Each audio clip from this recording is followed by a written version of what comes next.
All right. Smarter for me, see? Taking after Abe's example. The first thing I want to say is I think I misstated what I said about trauma. I wasn't trying to say that the trauma itself is irrational. I was trying to say that what it causes people to do in reaction sometimes can be perceived even by them as irrational. I'll give you an example. A lot of people I know, I've interviewed, researched for my study of India, lived through the partition of the subcontinent, right? When hundreds of thousands of people were slaughtered in the name of religion on both sides of the future border of India and Pakistan, and then what's now India and Bangladesh.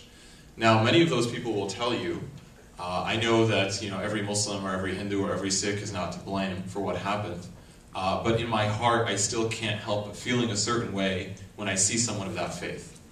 So, what I've heard from victims' families, September 11th families, is sometimes, I know that all Muslims are not responsible for what happened, but it's still very hard for me to accept the idea of a Muslim center so close to where I lost a loved one.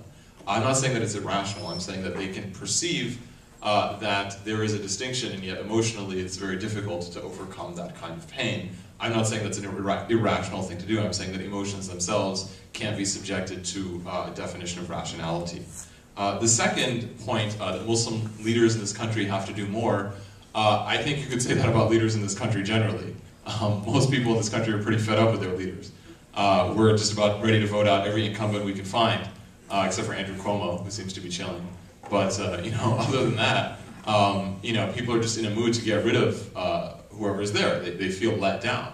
My question really is, why is it that Muslim leaders are being asked to do more when the assumption is being made that they have some responsibility to do more? That's the issue that I'm really reflecting on. Now, with respect to Imam Faisal, the question of Hamas, I don't know why he said what he said.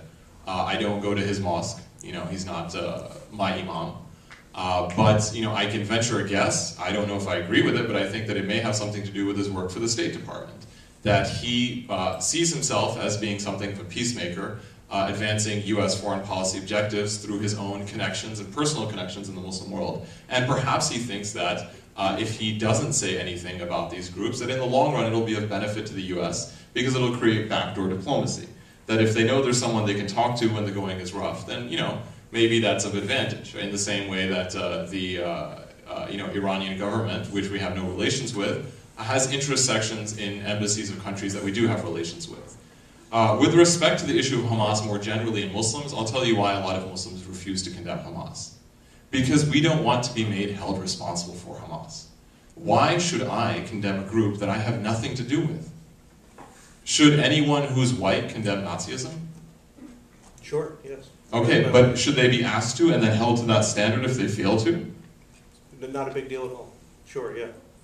It's not a big deal, or it is? I don't understand. No, to be asked to condemn a hateful organization is a pleasure. It's a breeze. It's easy. Okay, I can condemn a hateful organization, but the assumption being made is that I have some special responsibility to do so because they happen to follow the same religion I do. That's the problem. But if you're billing yourself as a peacemaker in regard to terrorism, then you have incumbent upon you brought on, very specifically, a certain responsibility to do so. Okay, I'm not talking about Imam Faisal respectfully. I'm talking about Muslims in general. That's what I said when I prefaced my comment.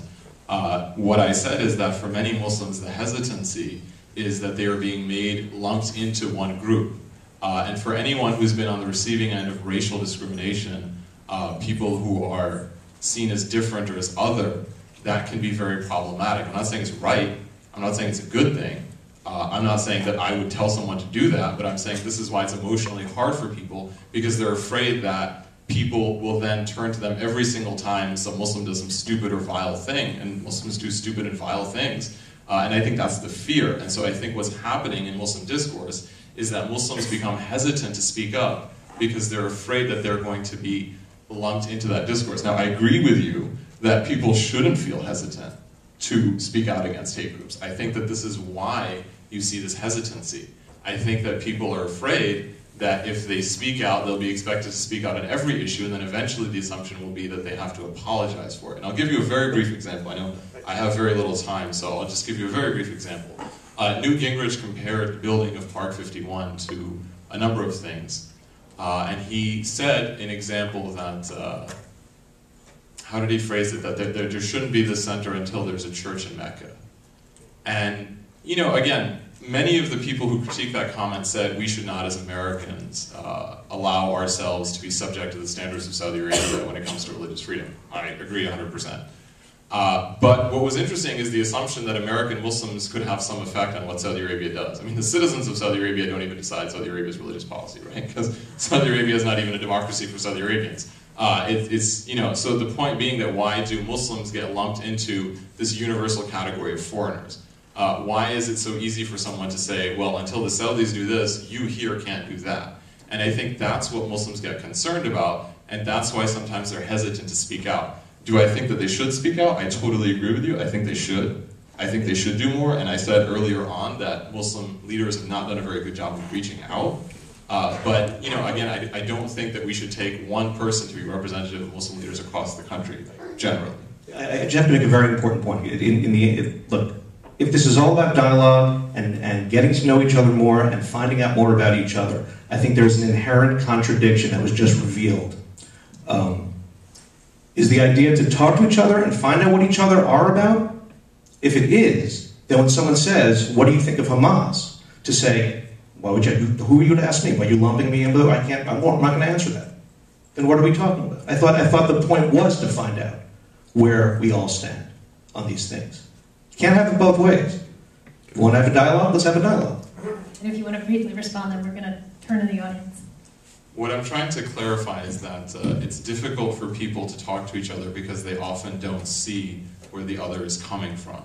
And so what I'm trying to illuminate is why it is that Muslims seem hesitant to condemn organizations that for many other Americans, condemning would just be reflexive and immediate. You know, it's the case that when you're in a different context, things look very different. I can be very critical of you know, certain policy decisions of Bush and Obama, but when I go abroad and people start attacking America generally, I suddenly become the most reflexively patriotic person in the world. It's just a question of context, and I think that if we want to have a dialogue, we need to understand why it is people respond the way they do. Muslims haven't done a very good job understanding the associations, some of them legitimate, that Islam brings up for a lot of people, and I think that you know, what we also need to do as Muslims is explain why it is we respond to things in certain ways. And I'm not saying that therefore dialogue's illegitimate. I'm saying that therefore, in order to pursue dialogue, we must understand what the obstacles to dialogue are. Thank you. Do any of you have any questions for any of these panelists on anything that they've just said about resistance or rejection? I want to thank Wagner and everybody for, my name is Hisham Al-Maligi from Staten Island. I want to thank Wagner for hosting this event, and thanks to the panelists. And Abe's point about Hamas is important because it keeps coming up in the context of anything that has to do with Islam and Muslims in America post 9/11. I just want to inject into the discourse 2 points. That Do you have a question, sir? Yes. You have a question, okay. Yes. Former President Clinton, a couple of years ago, called for the United States government to lift Hamas from the terrorist list and engage them in like whatever kind of talks. So why we are not asking President Clinton to condemn, I'm sorry, not Clinton, Carter, when he went to and oversaw the elections. So why are we not calling President Carter Hamas lover or whatever else other than this? Also, the other example is the Irish Republican Army in Ireland. Why are we not asking every Catholic or otherwise, every Christian to condemn the IRA before they build any church in America or anywhere else in the world? So I just wanted to get your response to this in the context of what's going on now regarding mosques in general in America. Sure.